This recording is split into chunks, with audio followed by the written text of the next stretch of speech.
Turn now to our weather team with hurricane specialist and storm surge expert Michael Lowry, as well as our Weather Authority meteorologist Brandon Orr.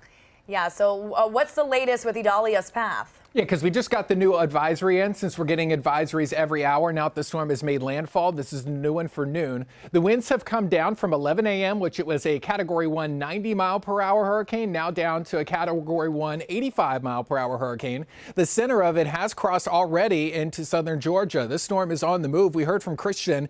He went through the eye of this storm up in Perry. He was inland far enough that he didn't have to deal with any of the storm surge, but you saw there his report. They dealt with a lot of the wind damage. Andrea is moving to Cedar Key. I have seen some videos coming out of Cedar Key where the water has made it up more than halfway up the first story of a lot of the homes on Cedar Key. We'll see how fast she can get in there and kind of give us an idea of how things fared since the water is going down.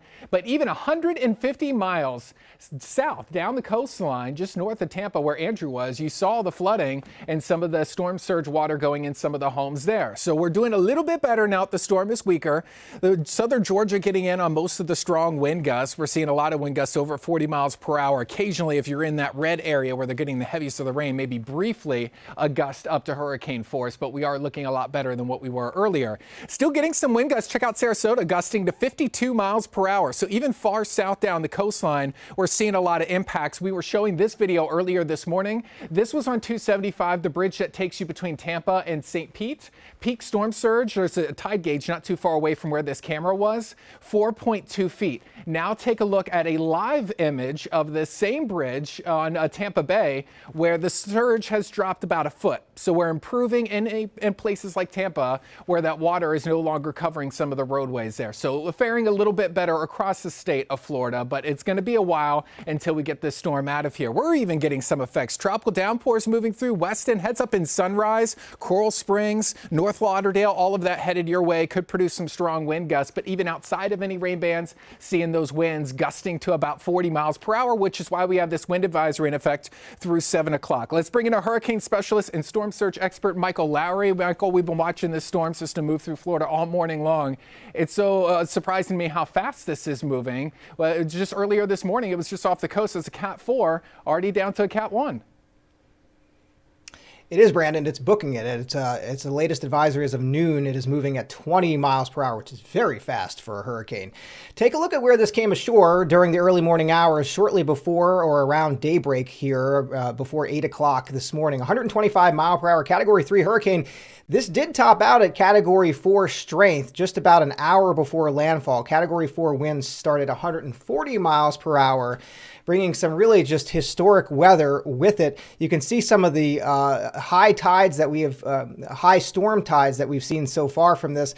A record in Cedar Key, 7 feet of storm surge. And those records go back to 1914. So this is a long period here of record for these areas that were very hard hit. Clearwater, St. Pete, Tampa Bay, seeing less of the storm surge, but still, nevertheless, we're seeing that minor to moderate coastal flooding. We heard from Andrew earlier in Hudson. That's north of Clearwater, but well south of where the worst of this was recorded. The worst of the storm surge is in areas where we don't have real-time gauges to see what actually the water ended up being at those spots. It's going to take a little bit of time to just get boots on the ground and to see how high the water got in some of these places. In terms of the winds that we had so far, wind gusts over 80 miles per hour, 85 miles per hour in Perry, where Christian has been all morning. You can see in Horseshoe Beach, close to the coast, also above 80 miles per hour. And these are not very densely populated areas of Florida, so we don't have a large network of weather stations to see exactly how strong the winds were, but certainly above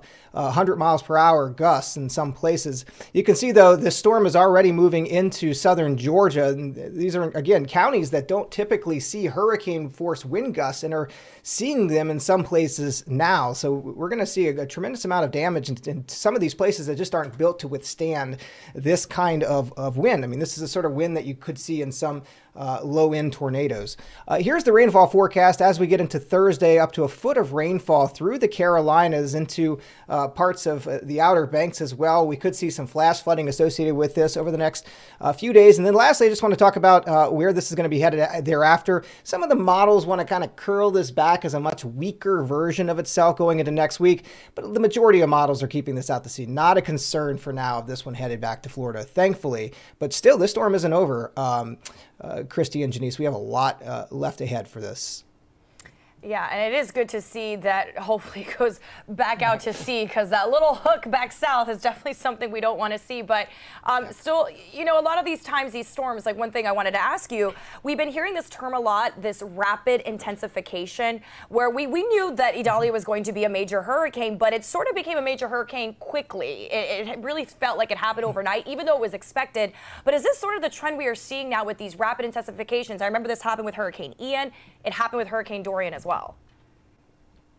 Yeah, it's a good question, Janice, and we have seen more of these happen more recently. And, you know, part of the problem here is the Gulf of Mexico has been on fire. We talked about this in the months leading up to what happened here this week, is that the Gulf of Mexico is not just warmer than average, it's record warm. We've never seen it in going back to at least as far as we can go, which is the 1950s, as warm as it is. And that supports these storms getting strong very quickly.